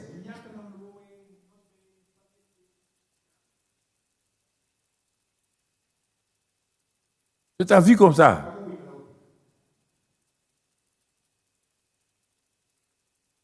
Tu as vu comme ça? 2 Timothée 2. Qu'est-ce qu'il cherche? Cette phrase-là, c'est 2 Timothée 2, versets 20 et 21. 2 Timothée 2, versets 20 et 21. Dans une grande maison, il n'y a pas seulement des vases d'or et d'argent, mais il y en a aussi de bois et de terre. Les uns sont des vases d'honneur et les autres sont d'un usage vil. Verset 21 maintenant. Si donc quelqu'un se conserve pur en s'abstenant de ces choses-là, il sera un vase d'honneur, sanctifié, utile à son maître, propre à toute bonne œuvre. C'est ça l'intérieur là. C'est l'intérieur là qu'on te parle. L'intérieur du vase. Pas l'extérieur. L'intérieur du vase. 1. L'extérieur du vase. Romains 9, verset 20. Romains 9, verset 20. On va voir l'extérieur du vase. Ô homme, toi plutôt, qui es-tu pour contester avec Dieu? Le vase d'argile dira-t-il à celui qui l'a formé, pourquoi m'as-tu fait ainsi? Le potier n'est-il pas maître de l'argile pour faire avec la même masse un vase d'honneur et un vase d'un usage vil? Ça, c'est l'extérieur. Mais pourquoi tu ne m'as pas fait comme lui là? Il dit, c'est moi qui décide. Si ton intérieur là, tu veux accepter ton intérieur là, tu ne l'as pas murmuré. Les gens veulent l'extérieur, la forme extérieure par rapport à l'intérieur. Ils veulent les choses extérieures. Ils ne veulent pas qu'on touche. Que Dieu touche à leur vie. Ils ne veulent pas. Il y a un ennemi. On te dit qu'il y a un ennemi qui rôle. Les 3 verbes de l'ennemi, on dirait que tu ne les connais pas. Il est venu pour faire quoi? Voler, détruire et égorger. Il ne laisse pas de prisonniers de guerre. Dieu te façonne pour que tu sois solide. Que tu puisses exercer ta victoire sur Satan. Tu ne veux pas ça. Tu veux que toi tu veux là. Mais après, quand il va te détruire, tu es le premier à dire à Dieu, je ne comprends pas pourquoi tu as laissé Satan faire ça, Satan me faire ça. Il peut te donner des milliards. C'est ça, des milliards que tu veux. Il en a donné à des gens. Mais regarde leur fin. C'est la renommée que tu veux. Il en a donné à des gens. Et regarde leur fin. Donc toi, tu ne réfléchis même pas à la fin. On dit la fin d'une chose vaut mieux que son commencement. Toi, tu ne penses à ce que tu gagnes aujourd'hui. Chrétien, sois intelligent. Si moi je fais ça, je pourrais résister. Toi, tu peux résister. Si Dieu met entre tes mains ici 1 milliard, je ferai 10 mois sans te voir. 1 milliard? Je ne te verrai même plus ici. D'abord, tu vas dire 1 milliard. Si je dois donner 10, c'est combien? Déjà, même ça va te faire fuir. Tu vois, les pasteurs, là, ils aiment escroquer les gens, quoi. Tu vois? Tu vas commencer à dire des mots au hasard. Même la dîme là-bas te fait fuir déjà. Dieu est un père, il est un père. C'est pourquoi il nous façonne. C'est pourquoi à un moment donné, Paul dit là, que je meure, que je sois vivant, ce n'est plus un problème. Bon, je reste vivant pour vous aider. Vous voyez bien? Mais il n'a pas dit ça au commencement. Non. Il n'a pas dit ça au commencement. Regarde Pierre, au commencement là, simplement, on voulait l'identifier comme disciple de Jésus. Il a dit pas question, hein? Dieu ne le connaît pas. Il dit, voilà, ce que moi je n'aime pas, c'est ça là. Vous mentez sur des gens comme ça. Moi, j'étais avec Jésus. Et il dit, il faut partir. Hein. Je ne connais pas Jésus. Mais regarde plus tard. Tu n'as pas vu la fin de la vie de Pierre. Hein. L'histoire de l'Église dit, on voulait tuer Pierre sur la croix. Il dit non. Il dit, mais vous ne pouvez pas me tuer comme mon maître. Comme ça, le maître a été crucifié la tête en haut. Je ne peux pas mourir comme mon maître. Crucifiez-moi la tête en bas. Qui a dit ça? Le même Pierre, qui fuyait les paroles d'une jeune fille. Maintenant, il a été façonné, moulé, tourné. C'est pourquoi maintenant son homme extérieur pouvait résister.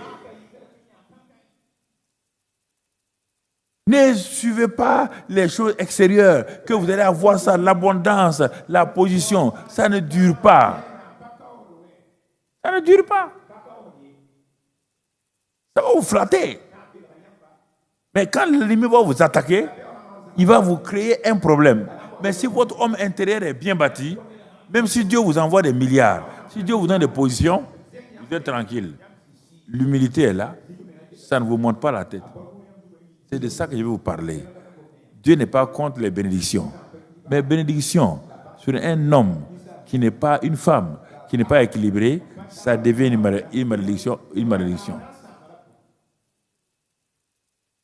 Saül n'était pas prêt. Il a eu la royauté, c'est ça qui l'a tué. David était prêt. Quand il a eu la royauté, il était prêt à se laisser mouler.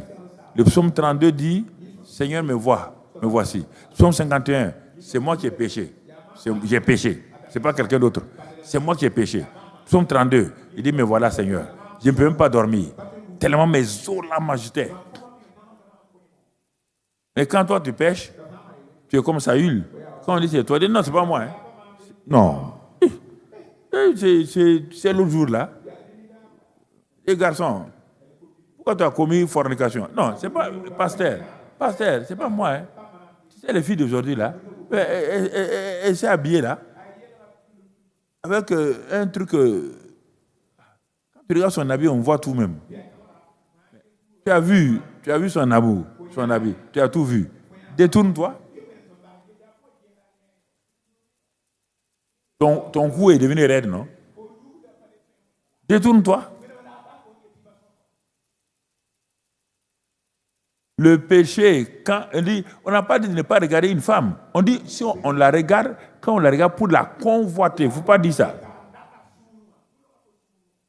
Parce que si tu ne comprends pas la parole de Dieu, tu feras comme moi et mon ami quand on était chrétiens à Toulouse. Moi, je suis devenu chrétien en juin. Et l'année suivante, lui aussi, je l'ai amené à Christ. En été. Pendant la période pluvieuse ici, ça correspond à été là-bas. Les gens sont mal habillés. Les femmes sont mal habillées. Comme on est nouveaux chrétiens, nous on a cru qu'on a dit de ne pas regarder les femmes. On est sorti pour aller en ville. Au milieu, centre-ville de Toulouse, là, les magasins sont ouverts. Il y a des endroits, les gens là sont assis. Les femmes là sont en décolleté. Les gens avec des mini-jupes. Tout. J'ai dit à mon ami, on ne va pas pécher. Hein. Dieu a dit de ne pas regarder. Et on va faire quoi maintenant? On a commencé à fermer les yeux pour marcher. Les voitures ont failli nous renverser. Bon, on ouvre les yeux. Voilà le problème. Quand on ouvre les yeux, c'est des femmes presque nues. Quand on ferme les yeux, c'est les voitures qui veulent nous tuer. J'ai dit à mon ami, on va rentrer au campus. On n'a pas compris. C'est les jours qu'on a lus. On dit, c'est lui qui regarde pour convoiter. On a failli mourir. On peut regarder sans convoiter. Convoiter, ça veut dire quoi? Je te dis, parfois, je vais être sans tabou. Convoiter veut dire quoi? Toi, tu es en train de passer. Voici une femme, une fille qui est assise dans un endroit. Elle est mal assise. Tu as vu qu'elle est mal assise. Tu as vu ça. Tu es passé. Quand tu passes là, pourquoi tu tournes ta tête là, tu veux regarder quoi? C'est ça qu'on appelle convoiter. C'est ça qu'on appelle le deuxième regard. Le deuxième regard, c'est ça le péché. Pourquoi tu vas faire du mal à ta tête, la tourner pour regarder là? Tu as déjà passé. Continue ta route. Ouais, les femmes ne rient pas, c'est les garçons qui rient.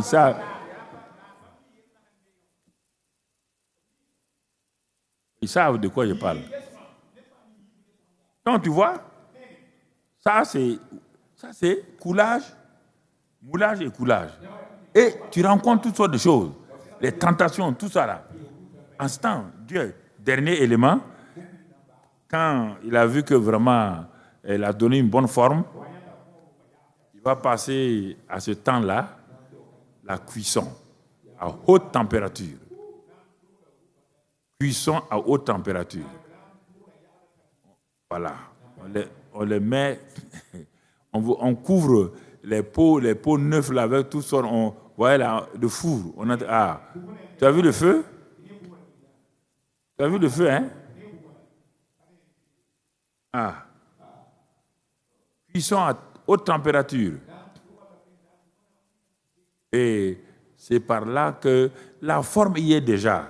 Le pot est déjà formé, mais il n'est pas solide. Il faut qu'il soit cuit. Il faut qu'il passe par le processus là. Que ce soit un pot en fer, un pot en or, de l'argile, c'est par là qu'on fait. Tu vois? Donc on veille sur ça. On veille sur ça. Et les versets correspondants, Ésaïe 45, verset 9. Ésaïe 45, verset 9. Qu'est-ce qu'il a dit? Ésaïe 45, verset 9. Malheur avec qui conteste avec son Créateur. Vase parmi des vases de terre. L'argile dit-elle à celui qui l'a façonné, que fais-tu? Et ton œuvre, il n'a point de main. Quand c'est chaud comme ça, tu as envie de parler, mais pourquoi Dieu fait ça? Je ne comprends pas ce qui m'arrive.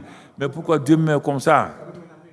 Alors, si tu n'as pas compris ça, on va aller dans 1 Pierre 4, verset 12. 1 Pierre 4, verset 12. 1 Pierre 4, verset 12. Bien-aimés, ne soyez pas surpris comme d'une chose étrange qui vous arrive. Vous entendez, chrétiens? De la fournaise qui est au milieu de vous pour vous éprouver. Et dit, réjouissez-vous au contraire de la part que vous avez aux souffrances de Christ, afin que vous fassiez quoi? Vous soyez aussi dans la joie et dans l'allégresse lorsque sa gloire apparaîtra. Si vous êtes outragé pour le nom de Christ, vous êtes heureux, parce que l'esprit de gloire donc repose de Dieu repose sur vous. 1 Pierre 5 maintenant. 1 Pierre 5, toujours au niveau de la cuisson. 1 Pierre 5, verset 8. Il dit, 1 Pierre 5, verset 8. Soyez sobre, votre adversaire, le diable, rôde comme un lion rugissant, cherchant qui il va dévorer. Verset 9, résistez-lui avec une foi ferme, sachant que les mêmes souffrances sont imposées. On n'a pas dit voulu, imposées à vos frères dans le monde. Et au verset 10, le Dieu de toute grâce, qui vous a appelé en Jésus-Christ à sa gloire éternelle, après que vous aurez souffert un peu de temps, vous perfectionnera lui-même, vous affermira, vous fortifiera et vous rendra inébranlable. En ce temps, vous êtes cuits. Et on sort, on expose les vases maintenant. Tout le monde vient admirer. On expose les vases là. Ça devient des vases d'honneur. Et les prix montent. Quand les gens prennent, ils voient les vases. Je ne sais pas s'ils ont eu des vases à exposer, s'ils ont eu des vases, des images des vases. Non, ça, le feu est fini. Voilà. Maintenant, regardez. Quand vous allez dans les boutiques, mais ces vases-là, je vais l'acheter. Je vais mettre des fleurs. Tant. Le vase, là, tu sais d'où je suis passé? Ce n'est pas important. Ce qui est important là, tu es un vase d'honneur. Tu es un vase utile. Mon frère, ma soeur. Voilà, ce soir, où Dieu voulait qu'on aille, la maison du potier, ça c'est ta vie personnelle. Ça c'est pas le ministère, hein? C'est ta vie personnelle. Si tu refuses ça là, c'est un problème. Ah oui. Tu ne peux pas refuser ça. À moins que tu quittes le christianisme. Les gens, il y a des gens qui sont même pas, qu'on n'a même pas tourné et ils sont là, ils vont à gauche, à droite. On ne les a même pas tournés encore. Ils sont simplement au moulage. C'est-à-dire, on est en train de modélage, on est mis en forme de l'argile par la pression des doigts. Ils sont à ce niveau-là. C'est pourquoi ils mettent du temps. Certains meurent avant même qu'ils arrivent à la cuisson. C'est pourquoi ils n'ont pas de prix. On dit celui qui vaincra. Celui qui vaincra, c'est quoi? C'est celui qui est arrivé à la 4e phase là, la cuisson. C'est lui qui est exposé maintenant.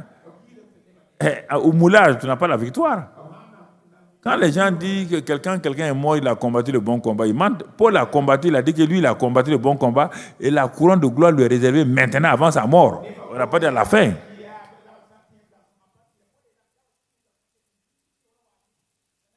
À quelle étape de la vie de la personne est partie? Peut-être c'est le tournage là qui l'a fait mourir même. Il ne veut pas se laisser tourner. Pas les événements à gauche, à droite. Ou certains, c'est le moulage. Ah non, ils disent trop, c'est trop. Trop, c'est trop, Seigneur. Trop, c'est trop. Ah, si c'est ça, je préfère mourir. Quand ils arrivent à la cuisson, certains fuient la cuisson. Ça, c'est la vie. Ça, ce n'est pas une affaire de ministère. Hein. L'école de guerre, c'est le ministère. Il y a 4 choses qu'on a vues. L'école de guerre, c'est le ministère. Le garage, c'est le ministère de la vie de prière. Mais il y a 2 autres éléments qui sont la vie personnelle, le service des soins intensifs et la maison du potier. Là, ta vie est en danger dans ces 2-là. Il y a 2 éléments pour le ministère, 2 éléments pour ta vie. Tout va ensemble. Tout. Tu ne peux pas négliger un. Ah, moi, je veux le ministère sans la vie intérieure. Je veux la vie intérieure sans le ministère, ça n'existe pas. Les 2 vont ensemble. C'est pourquoi à l'avant-dernière phase, il y a l'intérieur et l'extérieur. Moulage, donc, et tout. L'intérieur, l'extérieur. C'est pourquoi quand tu prends le vase là, on peut mettre l'eau là-dedans. C'est utile. Quand tu bois, il n'y a pas de problème. Et l'extérieur aussi est là. Baissons la tête. On va s'arrêter là ce soir. C'était un message simple, que tu comprennes que la vie chrétienne, elle est entre les mains du Seigneur. Ce n'est pas une affaire que tu dois fabriquer toi-même. Ce n'est pas une affaire que tu peux faire toi-même. Alors, tu baisses la tête et tu réfléchis. Où en es-tu par rapport à ces 4 étapes, à ces 5 étapes-là, puisque tu seras exposé plus tard? Est-ce que tu as été exposé trop tôt aux yeux des gens? Tu t'es présenté comme un pot, un vase d'honneur, alors que tu n'en es pas un. Et c'est pourquoi les gens, ils passent, ils ne te regardent même pas. Où en es-tu aujourd'hui? Alors demande à Dieu. S'il y a une étape qui t'a arrêté, demande à Dieu, aide-moi, je me livre entre tes mains. Entre tes mains encore. Seigneur, je reste entre tes mains. Que tu continues à travailler. Continue à travailler, Seigneur. Ne regarde pas mes larmes. Ne regarde pas mes cris. Continue à travailler. À quelle étape es-tu? Dis à Dieu, ne te lasse pas par ton amour. Continue à me modeler. Continue à me tourner. Continue à me mouler. Continue, Seigneur. Fais-moi passer par la cuisson. Même dans le feu, là. Tu étais avec les amis de Daniel. Dans le feu de la cuisson. Tu es avec moi. Tu ne m'abandonnes pas, Seigneur. Car tu veux faire de moi un vase d'honneur. Un vase utile. Parle au Seigneur maintenant. Crie à Dieu. Parle-lui. Demande-lui. Oh Seigneur, accompagne-moi dans chaque phase. Que ta bonne main soit sur moi. Guide-moi, Seigneur. Je te bénis, je te loue, je te glorifie, je t'exalte. Merci pour tous tes bienfaits. Sois béni et sois loué. Merci, Seigneur, car ce que tu fais, tu le fais à merveille. Dans le nom de Jésus. Je vais prier avec vous maintenant. Excellent Père de grâce, la parole a été donnée ce soir. Et la parole ne revient point à vide. Certains peuvent penser, certains même sont découragés. Ils ne comprennent pas la vie chrétienne. On ne leur a pas dit de faire ça. On a dit de laisser Dieu faire. Certains croient que c'est eux qui doivent se cuire. Certains croient que c'est eux-mêmes qui doivent se tourner. Non. C'est toi qui produis le vouloir et le faire selon ton bon plaisir. Seigneur, amène-les à comprendre qu'ils n'ont qu'à se livrer en tes mains, de ne pas avoir peur, car tu ne fais pas du mal à tes enfants. Tu ne fais du mal à personne. Certains, dans leurs pensées, ils ont des pensées négatives. Ils pensent que Dieu va les détruire. Que cette peur parte. Que ces pensées négatives partent. Que le sang de Christ Jésus purifie toutes ces choses-là. Que ces hommes et ces femmes qui sont en contact avec nous, ici, à la télévision, sur les réseaux sociaux, que maintenant même, ils soient libérés de toute forme de peur, qu'ils acceptent, Seigneur, d'être un pot, un vase d'honneur, un vase utile, qu'ils croient cela et qu'ils glorifient ton nom. Merci, Père, pour ce que tu fais par ton Saint-Esprit et ta parole maintenant. Sois béni et sois loué pour tous tes bienfaits. Merci, Père, au nom de Christ Jésus. Nous tous disons ceci. Ô Père, vous qui êtes à la télévision, réseaux sociaux, dites avec nous, ô Père, je te remercie ce soir, car je suis un pot, un vase, que toi-même tu es en train de fabriquer. Mais parfois, je n'ai pas compris que j'étais entre tes propres mains. J'ai cru que j'étais entre les mains du diable. Tellement parfois, certaines épreuves me faisaient croire que tu m'as abandonné entre les mains du diable. Mais ce soir, dans la maison du potier, aucun diable ne pénètre. Seigneur, merci pour toutes ces étapes-là par lesquelles je dois passer. Je crois que par ton amour, ta fidélité, tu me gardes. Je m'abandonne à toi. Je me confie en toi. Et Seigneur, je te dis oui, je te dis merci, parce que tu prends soin de moi et je sais que tu fais de moi un vase d'honneur, un vase utile qui va te glorifier et qu'en même temps, je suis un témoin de Christ. Merci ce soir-là. Je n'ai pas peur. Satan, esprit de peur, esprit négatif, je vous résiste. Je décide ce soir de me soumettre à mon Père. Il est un bon Père. Il n'a jamais détruit qui que ce soit. Je me réjouis de ce que je suis entre ses mains. Je m'abandonne totalement et j'ai confiance que ce qu'il fait là est une bonne chose dans ma vie. Merci Père, que le Saint-Esprit continue à m'enseigner la sagesse de comprendre qu'est-ce que la vie chrétienne. Sois béni et sois loué au nom de Christ Jésus.